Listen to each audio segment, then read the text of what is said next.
Chefe de Estado-Maior-General FFDTL, Tenente-General Falo Ratelaik, encerra atividade exercício hari hamutuk tinan rihunduar no Loresting Hat. Exercício hari hamutuk, badala hito nebe envolve militar husinação limane, hatududunik sirene habilidade, serviço extraordinário, no qualidade. Participa exercício hari hamutuk tinan rihunduar no Loresting Hat, composto-se América, Austrália, Japão, Nova Zelândia, inclui Timor-Leste. Hanesan comandante falou sente orgulho, também durante o exercício hari hamutuk Força Armada Sira envolve serviço construção, hanesan no município Baucau, Ainaro, Nomos e Metinaro Rasik. A reta informação do Ciponte Uincata, que tem a Força Armada Sira e exercício hari hamutuk 2024, halal serviço construção com qualidade extraordinária Baucau, Patudo, Ainaro, Moida e Hanebe Metinaro.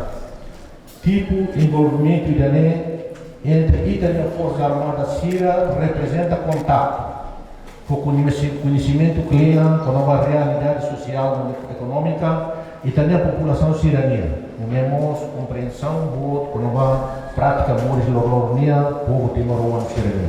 Portanto, a nota a nação sirania representa faz compromisso comum a tu respeita direitos humanos e promove a democracia nebe estável, seguro e próspero. A habilidade e profissionalismo nebe a tudo e a nível as. Não vacila nebe planeia, não halava se exercício dane e tem que elogia, vacila no serviço macar, no compromisso terrível.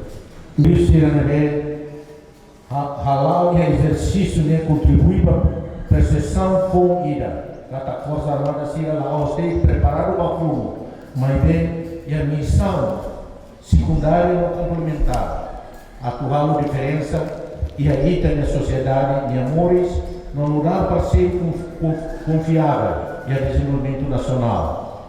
E mais ainda tem que construir o Itabot militar Sira, a tumoné beleza confiança, o tem a população afirma vontade no compromisso a promover e proteger paz, segurança e estabilidade na região dele. Participa da cerimônia de encerramento e exercício hari hamutuk rihunduar no Loresting Hat, Tenente-General Falo Ratelaik, Embaixador Austrália e Timor-Leste, Nova Zelândia, Estados Unidos da América, Embaixador Japão e Timor-Leste, Adido Defesa, oficiais generais, inclui praças, e Força Armada, nebe rola parte do exercício refere no nosso convidado Sira. Reportagem Melania Conceição, Televisão Timor-Post. Atau tem informação atual dia Clio, kita haluha, haneham botão subscribe, like, halo comentário, no fahe tutang ba media sosial hotu.